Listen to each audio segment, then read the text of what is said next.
los delitos que pueden cometer los comunicadores yo creo que están más relacionados con dos aspectos. Uno es la calumnia y otro es simplemente la falsedad, ¿cierto? Entonces, y eso en buena parte puede ser simple y llanamente porque si por comunicadores estamos entendiendo exclusivamente periodistas, hay una hora, digamos ahora hay un gran afán por lo inmediato desde hace mucho rato, y en ese terreno entonces un comunicador se apoya mucho en fuentes orales y no se documenta, y en la medida en que no se documenta no puede contrastar información, ni cotejar, ni inferir, sino que simplemente repite. Entonces desde esa perspectiva uno está en la falsedad, ¿cierto? Los hechos no son como son.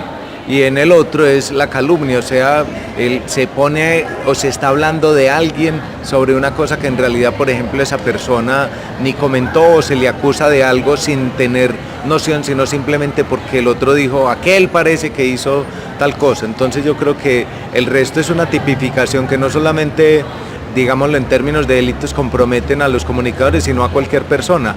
Listo, o sea, de ahí para adelante, simple y llanamente porque en los comunicadores está la posibilidad y el potencial, por ejemplo, de hacer públicas muchas cosas. Entonces creo que dos que son muy elementales, aparentemente, son la calumnia y por el otro lado la falsedad.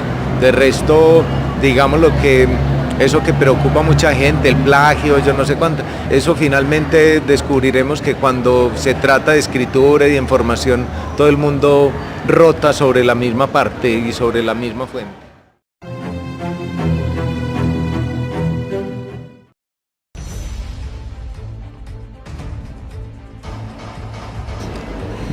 Bueno, digamos como de dos focos. El primero, en comunicación propiamente tendría que ser como desde lo académico, ¿cierto? Como en la academia. Y ahí el problema no sería distinto a lo que significa el fraude en esos términos que la ley incluso, de pronto hay mucho desconocimiento sobre eso, pero el Código Penal también es claro en ese sentido. O sea, hay unas conductas que pueden hacer que una persona cometa un delito relacionado con el fraude. Es simplemente digamos, pues como en lo práctico, como en la manera tan sencilla como podría una persona verse involucrado en un delito de fraude, y es apropiarse indebidamente de un testimonio, de una producción intelectual, ¿cierto? Eso como desde la parte académica. En lo personal, pues por fortuna no he tenido problemas de esa naturaleza, pero sí recuerdo, hay un caso muy sonado en el periodismo antioqueño de una periodista de un medio de prensa escrita muy reconocido. Yo creo que ese es como el gran antecedente que tenemos en la ciudad, ¿cierto? De esa periodista que además goza de un reconocimiento importante, ¿cierto? Y siento que ahí hubo un desacierto, por decirlo menos, en la manera como se trabaja la construcción informativa, ¿sí? Pero no es un asunto propiamente o que ocurre en Latinoamérica, o en este caso pues en Medellín. Digamos que los casos incluso históricamente son representativos, ¿sí? Algunos autores en algún momento, recuerdo, hablaban sobre cómo grandes académicos también se habían apropiado de unos conceptos, por ejemplo hablando de teoría del periodismo, de unos conceptos norteamericanos, que un profesor se había apropiado indebidamente. Y el problema yo creo que también es un poco como de la manera como se abordan los conceptos.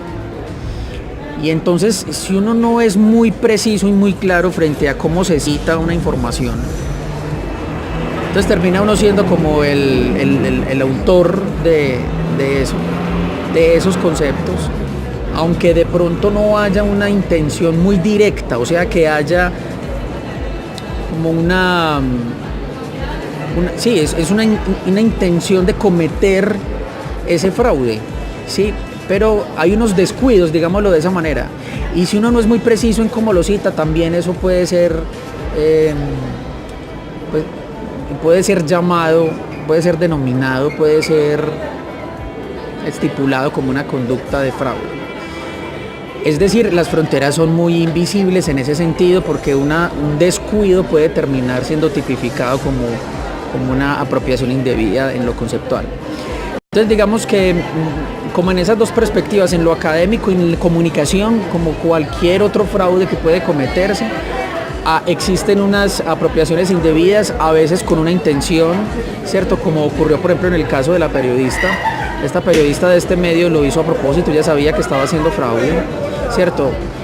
Porque a mí me parece que las explicaciones terminan siendo muy débiles y ante una evidencia de esa naturaleza es poco lo que uno podría decir para salir en su defensa. Es decir, si hubo una intención directa de cometer ese delito y otros lo han hecho en otras partes, otros periodistas, por ejemplo en Estados Unidos lo han hecho y se han convertido en grandes bestsellers, por ejemplo algunas de sus producciones periodísticas.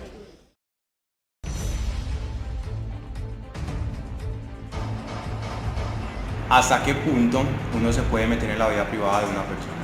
Muy buenas tardes, mi nombre es Juliana Rivera Díaz y soy estudiante de Derecho. Y respecto a la pregunta que me hizo Luis, no se puede meter en la vida privada de una persona hasta donde lo especule el derecho a la intimidad, ya que todo ser humano tiene el derecho a mantener una privacidad y asimismo su política, su religión y como naturalmente su moral.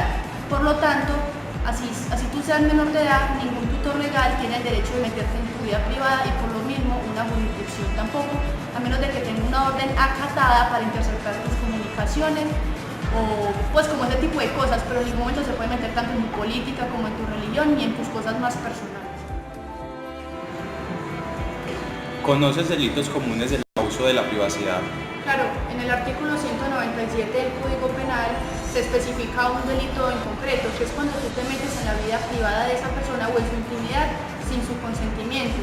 Entonces esto inmediatamente, es decir, si tú le interceptas las comunicaciones y te quedas con notas, cartas, sin su consentimiento, sin que esa persona te lo apruebe, él inmediatamente puede demandarte y puedes incurrir de penas de 1 a 4 años de prisión o multas de 12 a 24 meses. ¿Qué leyes cobijan a una persona cuando se ve afectada por una información errónea? Bueno, más que una ley, lo cobija un derecho fundamental, y no solamente uno, es un derecho fundamental de doble vía que le garantiza tanto el derecho a informarse, a recibir información y también que esa información sea veraz e imparcial.